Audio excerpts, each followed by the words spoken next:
Now, with just 24 hours or less to go, you could say we're down to the crossing of T's and the dotting of I's in Egypt's resort city of Sharm el-Sheikh on setting up a $1 trillion tripartite free trade area. Of course, there's still plenty of questions and concerns about this particular trade deal.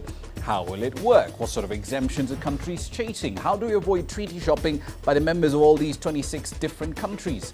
All that and more questions we'll be looking for answers from live from that resort city. Here's what's coming up in Global Business Africa. Kenya raises its benchmark rate by a shock 150 basis points. And we'll be looking at the dwindling fortunes of cocoa and how they're inspiring fashion in Cote d'Ivoire. Let's start in East Africa. Kenya's central bank delivered quite the dose of shock therapy today, raising the benchmark lending rate by 150 basis points to 10%. Now, this is the first rate hike in 2 years, and it comes in the wake of a slump in the local currency to fresh 3.5-year lows. That prompted the Monetary Policy Committee, in part, to bring its rate-setting meeting forward by a month to the 9th of June. Now, the shilling extended gains after the announcement, strengthening to just over 97 shillings against the dollar from the day's low of 97.40. The local unit has weakened by over 7% this year, following a drop in revenue from tea exports and tourism, which are the country's highest respective foreign exchange earners. Economists had predicted the move by the central bank to a certain degree, but businessmen are pretty apprehensive about the effect this move could have on local borrowing rates and economic growth as well.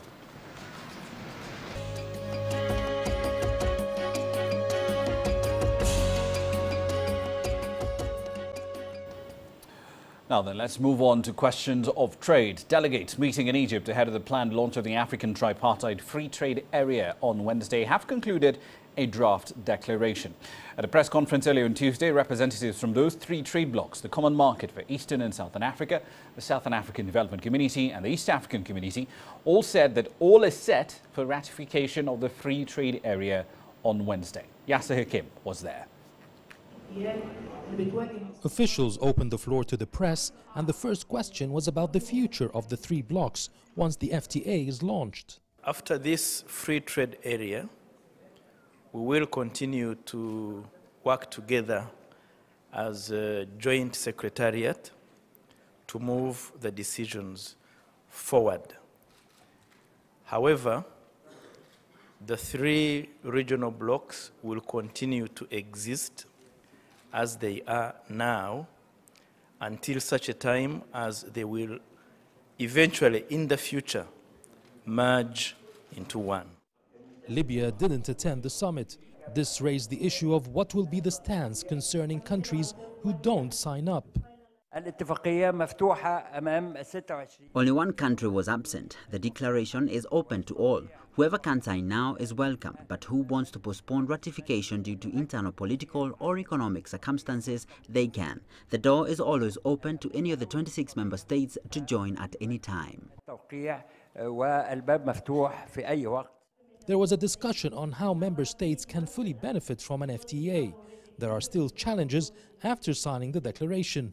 The free trade area won't work. If you don't enhance your capacity to produce, what are you going to trade? We need to enhance our capacity to produce. But if you don't have infrastructure to move your products from one place to the other, how are you going to cooperate? How are you going to enjoy from a bigger market? How are you going to benefit if you don't cooperate in the different areas? Two issues unresolved so far are rules of origins and tariff reduction. Reporters complained they were not allowed information on who is resisting reforms, the products that can be exempted from tariffs, or the proposals to solve this issue. We don't get any details. What I know is there's a proposal that free trade will be not exempted, will be operated on stages. For example, you start with 60% of the products and you have 40% exempted from free trade, from zero tariffs. Is this true? We have three blocks that are already trading duty-free and quota-free. They all have free trade areas. What is being done now is to enlarge this market by ensuring that we have common rules. We have a single market to deal with that. So CCTV, I'm happy to disappoint you. The need to withhold details sometimes implies that there are major problems behind closed doors. Now, some fear that even if the declaration is signed, enforcing it by all member states will not be an easy task. Yasser Hakim for CCTV, Sharm el-Sheikh. And of course, we'll get around to that niggling question of a lack of detail a little later on. But right now, earlier, Yasser Hakim spoke to the General Secretary of COMESA, Cindy Songwenya, about the final phase of launching this free trade area. Thank you very much, Your Excellency, for joining us here on CCTV. Yes, thank you very much. First of all, what is the latest concerning the meetings of the ministers today? They arrived and they started their session. The latest concerning the meetings is that we are heading for a home straight to launch the largest single market under a free trade area in Africa, comprising 26 countries, which is half of the membership of the African Union, with a combined population of 625 million people, almost half the population of China, with a GDP of 1.3 trillion US dollars. So we are heading for that. There were two issues such as the rules of origin and liberalization of tariffs. Were they solved today because they were outstanding from previous meetings? Not at all, because currently the three regional organizations, that is the Southern African Development Community, the East African Community and the Common Market for Eastern and Southern Africa, the three organizations already have free trade areas. What we want to create now is a single free trade area. Yes, there are still some negotiations on some rules of origin, but that does not prevent us from trading, because we shall trade on the basis of the existing rules of origin until such a time for those tariff lines where we've not agreed on the rules of origin, we agree. But we are beginning to move. What's the second step? What's after today? What are the steps? The second step after today will be the governments that have signed to take the agreement to their parliaments to ratify. And then the other thing that has got to be done within the next 12 months is that the tariff offers, exchanges, and it must be finalized, so that by the time the instrument is ratified by the different national parliaments, then we have the single market. What about the countries that are fearing that a free trade area could affect their local industries? Is there an apparatus to help each other, to work together on the stronger and also the variable sources? This is why we have the industrial development pillar, and also under that pillar we're also looking at how can we have production networks, within countries and across the region, or what we call the value chains.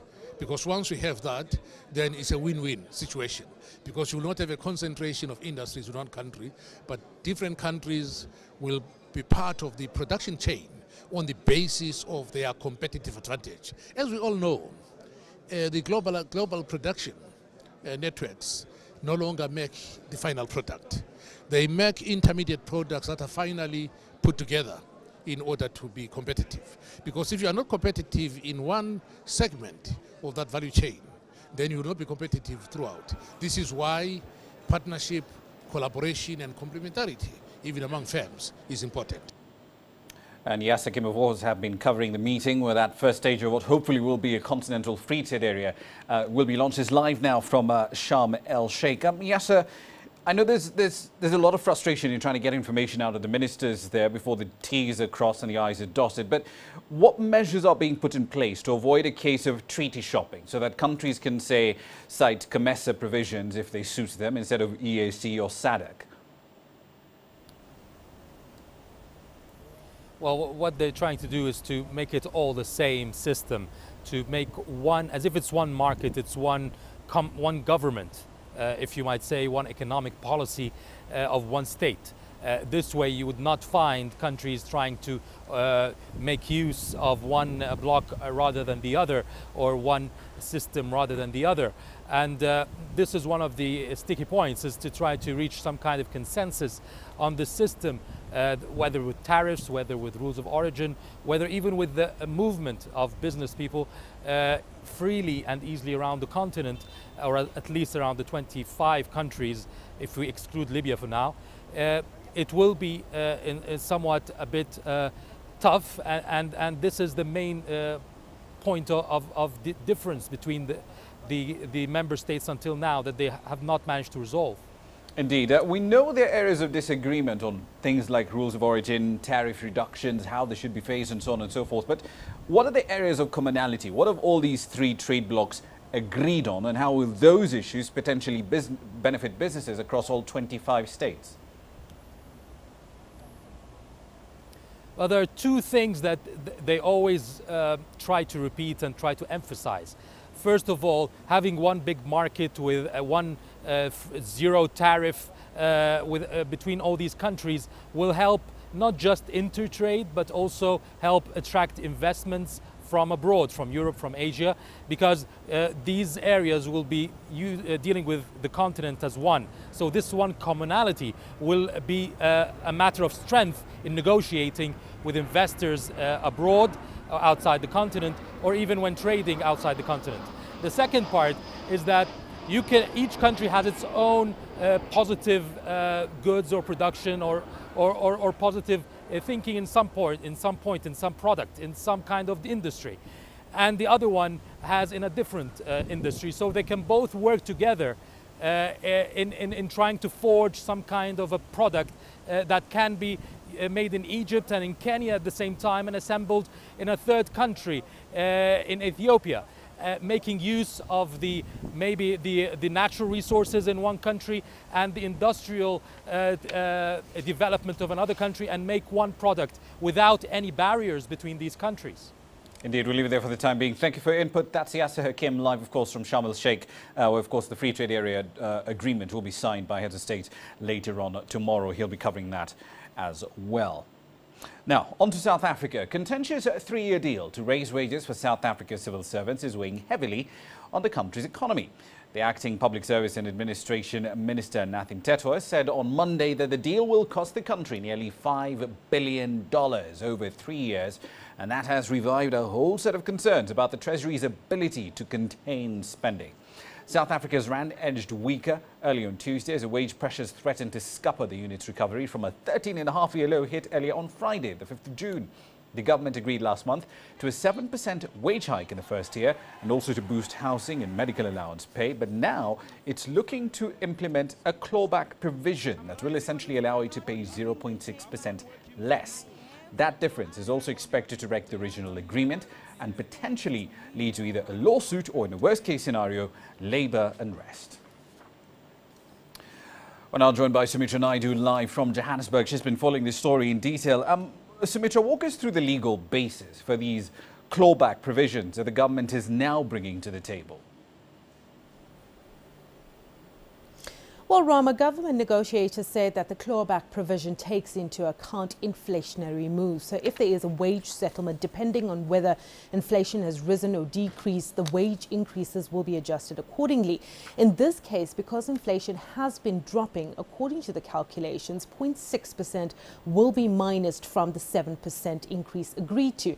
Now, apparently this clause, this clawback clause has always been in the contracts, but has never been used. Now the contracts and the clause is currently under review. More details will be given on the 29th of June. That's the deadline that has been set.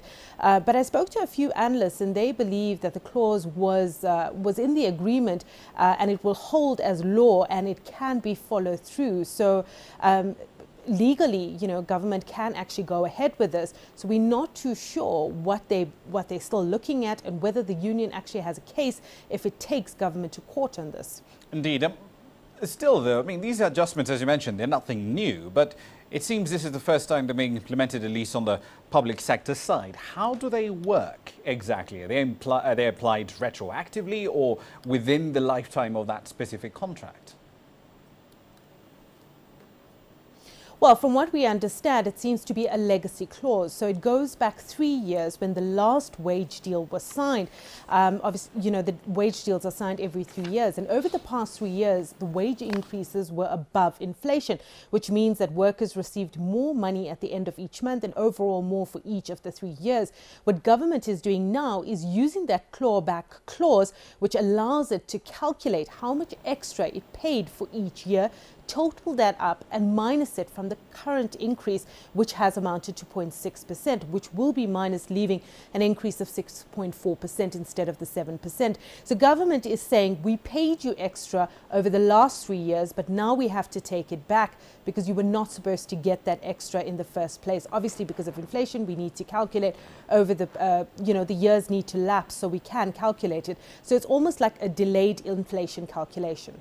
Indeed, we'll leave it there for the time being. Thank you for the update. That's Sumitra Naidu live in Johannesburg. Should be fairly interesting to see exactly how that pans out. Now, another day of red numbers across the board in the market. However, we're keeping a close eye on the Kenyan bourse for two reasons. One, the budget comes out later on in the course of the week. Should be interesting to see if the government persists with capital gains tax implementation in its current form or not. Remember, there's a bitter dispute right now between stockbrokers and the Kenya Revenue Authority over who exactly should collect this tax and remit it over to the government.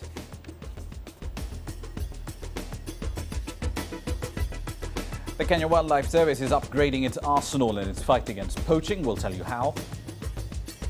And the continent has to push more into its leather market if earnings are to go anywhere. We'll make that argument shortly.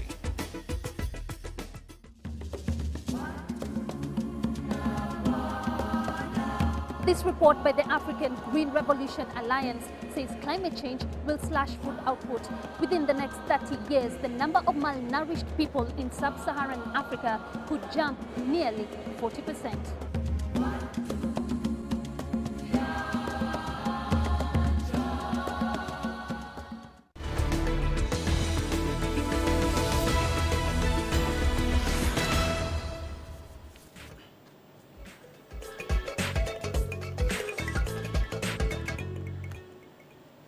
Welcome back to the program. Now, you probably are familiar with the poaching crisis that has racked eastern and southern Africa. Kenya, of course, is one of the countries that's been losing rhinos and elephants galore. Now, in order to essentially boost their capabilities, the Kenya Wildlife Service has obtained a new digital radio system that should allow it to tackle that problem a lot more efficiently. Now, this new system is expected to ensure that KWS operates just one type of radio network covering all its conservation areas. That's a departure from the current system, an analog two-way VHF radio network.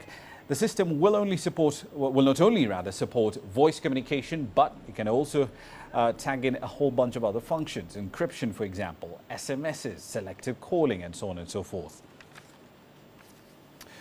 Let's get the details on exactly how that network will work from the company that built it. Bruno Schambacke is the Vice President at Ellipse Projects. He's with me in studio right now. This entire network was being built across some fairly rugged terrain. What was the main challenge in putting it up? Hi, good evening. The new system represents a complete jump of radio communication network in terms of private radio network. KWS is now enjoying a modern and highly efficient digital trunking radio network that will increase the efficiency of its operation in the field compared to the old analog system. Our digital trunking radio system allows KWS officers who are fighting poaching and ensuring security of conservation areas in Kenya to rely on effective voice radio service as well as on data communication features such as GPS tracking, messaging or voice encryption. Also, the system can be administratively managed remotely in such a way that should the radio handheld fall in the wrong hands, it may be remotely disabled so that KWS rangers communication can be secured. Indeed.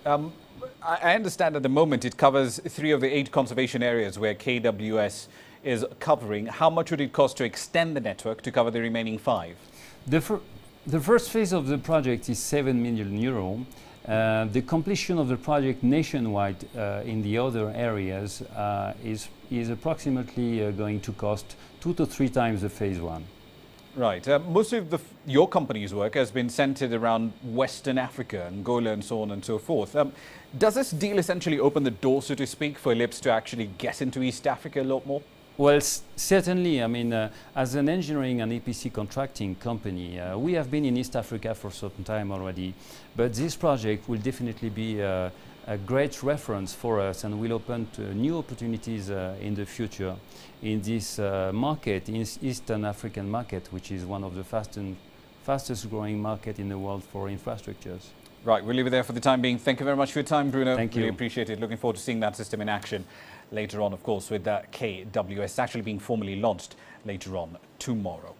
Now, African leather. Let's talk about an enormous, vast wealth of livestock resources across this continent. There's a lot of potential in the leather sector, but studies show that only a fraction of the resources available are being leveraged.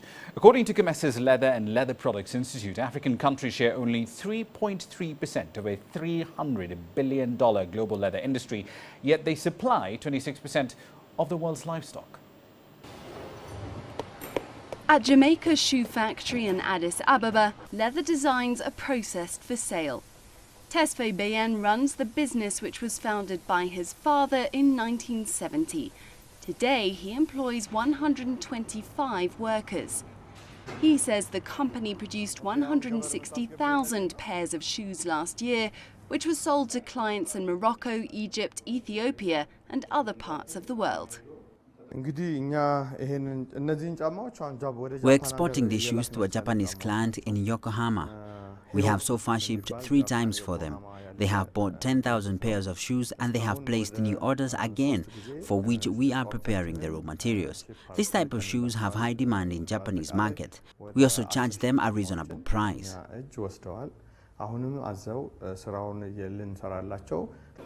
Last year, Ethiopia earned $250 million from leather exports and is planning to double that in the next 5 years.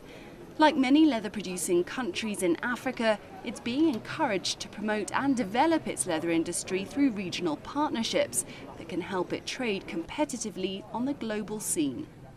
Researchers say Africa should boost leather sales by focusing on finished goods instead of raw exports in order to pocket better profits. Global value chain is around 300 billion worth of value in US dollars. Unfortunately, Africa only gains around 3.3% to around 4% max, while we are actually supplying 26% of the livestock to the world. So you can look at this vast gap, and it tells you that Africa is actually on the losing grip. Africa is fast growing as a market source for leather. So far, COMESA is working with Sudan, Ethiopia, Kenya, Uganda, Eritrea, Rwanda, Malawi, Zambia and Zimbabwe to market their leather. Ethiopia boasts the largest livestock production on the continent and the 10th largest in the world, producing 2.7 million hides, 8.1 million sheepskins and 7.5 million goatskins annually. Like 5 years ago, much of the leather wasn't processed. We are exporting raw hides. But today, exportation was banned. Now, much of it is semi-processed, but even that's not good enough. We want, when we are at the fair, you can see there is no any, everything is finished. It's a finished leather of different grades. This is where we want to go. This is what we don't have there in my country. We process at up to one-stop stage. The leather business is one of the biggest contributors to India's economy, but the trade has been hit hard by increasing competition, rising raw material costs and labour shortages. Now, African countries are stepping in to exploit the opportunities for export as part of efforts to move away from largely agriculture-based economies. Clementine Logan, CCTV. Let's make a quick pit stop through our commodities. An interesting rebound coming through on oil. Brent crude specifically. A little earlier, it was up by nearly 4 percentage points. It's pared those gains a little lower, down to about 200 basis points or so, but still fairly interesting rebound. Zimbabwe, on the other hand, has scrapped a 20% export tax on chrome ore. Should be interesting to follow up on that. That's exactly what prompted a change of heart. Now, still on commodities, Cote d'Ivoire's reign as the world's top cocoa producer may be facing challenges, but its citizens are finding ways, other ways at that, to benefit from the country's cocoa heritage. A designer in Abidjan has found creative ways to convert cocoa bags into fashionable statements that appeal to the middle-class market in the country.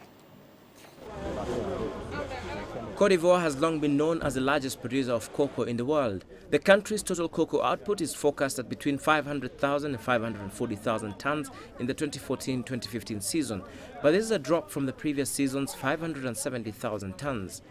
The problem has been a 25% increase in export tax, but some artists feel that there is a lot more to be made from cocoa in spite of the dwindling fortunes from the crop. They have figured out a creative way of turning cocoa bags into clothes. Gome Mamona Kamara, the brains behind the design, says that she was motivated by the pursuit of originality and authenticity. The jute bags are not used after cocoa is exported. The idea came to me to introduce this material into the scene, inspired by the need to promote cocoa as fashionable while at the same time protecting the environment.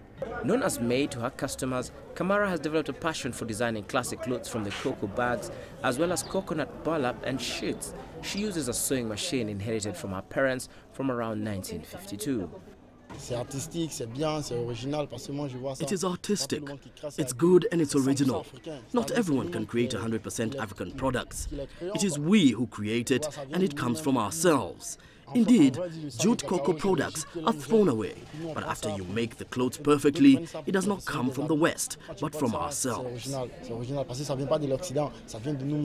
From the positive reviews from clients, the clothes seem to be achieving their purpose. Compared to other clothes I wear, I feel comfortable. I feel African. The informal sector is, however, not devoid of challenges. Major problems include the regulations involved and the lack of financing. We ask the authorities to look into the craft, as the craft is dying. There is no support during the exhibitions.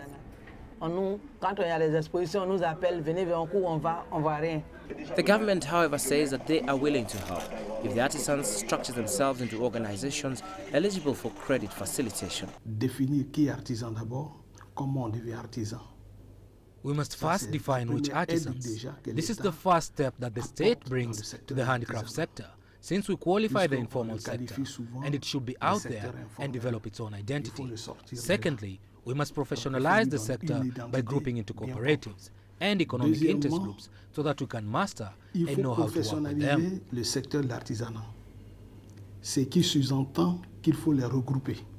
According to the Cote d'Ivoire Ministry of Trade, the craft sector provides 40% of the country's workforce and 12% of GDP. It's hoped that with credit facilitation of small businesses, the contribution of the artisanal trade to the economy will match their hard work and better their lives. Robert Soy, CCTV. Right, currencies. This is an interesting one. The Kenyan shilling, of course, was always a case of damned if you do, damned if you don't from the central bank's perspective.